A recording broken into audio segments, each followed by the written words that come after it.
Hello friends, అందరూ ఎలా ఉన్నారు? సో చాలా డేస్ తర్వాత కూడా మళ్ళీ మన విలేజ్ ట్రిప్స్ ఛానల్లో ఒక వీడియో అప్లోడ్ చేయడం జరుగుతుంది. సో ఈ వీడియోలో ఒకటే మీ దగ్గరికి నేను తెలియజెప్పాలనుకుంటున్నాను. ఈ వీడియో మీరు ఎక్కడన్నా చూసి ఉంటే అంటే కానీ ఈ ప్లేసెస్ ఎక్కడన్నా చూసి ఉంటే కూడా కామెంట్ పెట్టింది. ఎక్కడ కాదండి, మనకి రీసెంట్గా ఓపెన్ చేసిన అయోధ్యలో అనమాట. సో ఈ అయోధ్యలో మనకి ఆ రామ మందిరం, బాలరామ మందిరము ఓపెన్ చేశారు. ఆ ఓపెన్ చేసినప్పుడు అంటే ఇంకా 5 days 6 days తరువాత నరేంద్ర మోడీ సార్ అలా చాలామంది సెలబ్రిటీ వాళ్ళు మొత్తం అంతా వెళ్ళి అక్కడ పార్టిసిపేట్ చేసినారు. సో అక్కడ ఓపెన్ చేసే 6 days ముందు నుంచి అక్కడ పురాతన సంస్కృతం నుంచి ఇప్పటి ట్రెండ్ అయ్యే వరకు మొత్తం అంతా కూడా అక్కడ కొన్ని ఫంక్షన్స్ కానీ కొన్ని అలాంటివి నిర్వహించడం జరిగింది. అందులో భాగంగానే ఇక్కడ మనం చూసినట్టయితే చాలా వరకు మనము చూడనటువంటి విగ్రహాలు, అలాగే మన దేశం కొరకు ప్రాణాలు అర్పించిన వాళ్ళు, అలాగే మనము సంస్కృతం చాలామంది మర్చిపోతూ ఉన్నాము ఈనాటి కాలంలో. వాటిని మళ్ళీ కూడా మన కళ్ళకు కట్టినట్టు వాళ్ళు చూపించడం చాలా అంటే చాలా అరుదుగా మనకి కనిపిస్తుంటుంది. కేవలం ఈ అయోధ్య రామ మందిరానికి చాలామంది రాడానికి ప్రయత్నించి కూడా విఫలమయ్యారు. ఎందుకంటే చాలా టికెట్స్ కానీ అక్కడ లాడ్జ్ మొత్తం రూమ్స్ అన్నీ కూడా ఫుల్ అయిపోయినాయి, ఆ ఫ్లైట్ టికెట్స్ సహా. అందుకనేసి చాలా వరకు ఇక్కడికి రావడానికి అస్సలు చాలామంది విఫలం అయిపోయారనేసి ఈ ఒక వీడియో రూపంలో మొత్తం అంతా కూడా వాళ్ళకి చెప్పాలి, వాళ్ళకి చూపివ్వాలి అనేసి మీ ముందుకు తీసుకోవడం జరుగుతుంది.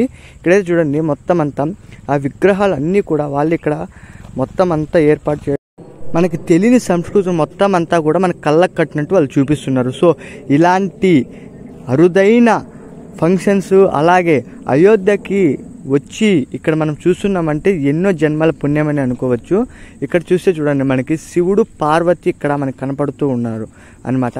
అంటే విగ్రహ రూపంలోనే వాళ్ళు మనకి కళ్ళకు కట్టినట్టు. అసలు ఆనాటి కాలంలో మనం ఆ సంస్కృత విధానాలు వింటూ ఉంటే అస్సలు ఈనాటికి కూడా ఒక్కసారి మనము వేరే వాళ్ళు చెప్తూ ఉంటే, మన ఇంట్లో ఓల్డ్ పర్సన్స్ వాళ్ళు చెప్తూ ఉంటే అస్సలు ఎంత అద్భుతంగా ఉంటుంది అంటే అంత అద్భుతంగా ఉంటుంది.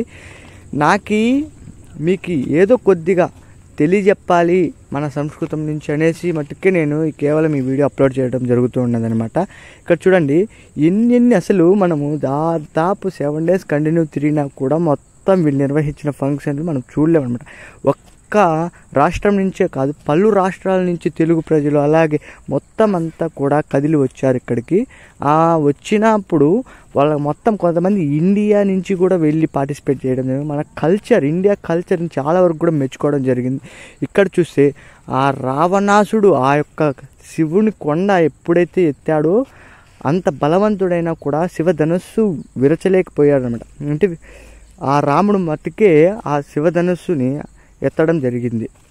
ఇలా ఎన్నెన్నో నృత్యాలు కానీ, శివుడి యొక్క నృత్యంలో ఎవరు మనకి దేవతలు బాగా చేస్తారంటే శివుడు అనేది చెప్తుంటారు. ఎందుకంటే మనం ఎక్కడ చూసినా కూడా ఒక నాట్యంలో చూస్తే శివుడు విగ్రహం బ్యాక్ ఉంటారు కాబట్టి ఆల్మోస్ట్ శివుడు యొక్క విగ్రహాలు ఇక్కడ పెట్టడం జరిగింది.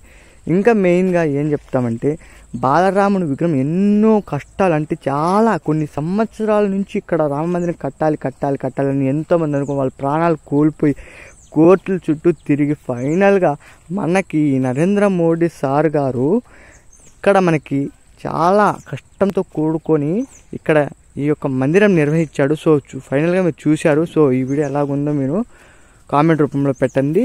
అలాగే మన ఛానల్ని లైక్